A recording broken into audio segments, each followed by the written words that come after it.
الكل اتفاجئ بظهور ذا روك الأخير في مهرجان فينيسيا، لأنه بان أنحف بكتير من الشكل اللي احنا متعودين عليه، وده فتح باب لإشاعات ضخمة. ففي ناس قالت إن هو كان عنده مشاكل قلب بسبب المنشطات، وفي ناس تانية قالت إن هو مريض ومش قادر يحافظ على جسمه. بس الحقيقة أبسط وأوضح من كده. فذا روك فعلا عمل فحوصات على القلب، وطلع إن في شريان باين كأنه في ترسبات، لكن مع الفحوصات الأعمق ظهر إن ده اختلاف طبيعي في تكوين الشريان، يعني قلبه سليم ومفيش خطر حقيقي. أما المشكلة الحقيقية اللي هو واجهها كانت في معدته، فالدكاترة اكتشفوا إن هو عنده خلل في البكتيريا النافعة بسبب مضادات حيوية كان بيستخدمها زمان، وده اللي عمل له التعب المستمر.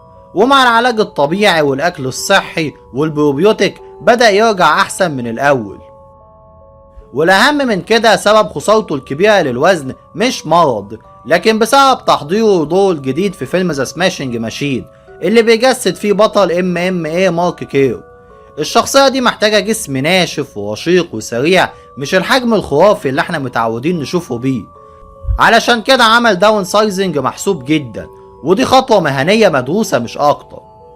فالخلاصة إنه لا في مرض خطير ولا في أدلة على منشطات، الموضوع كله شغل وفن وتحضير لدور ممكن يبقى نقطة فارقة في مسيرة ذا روك.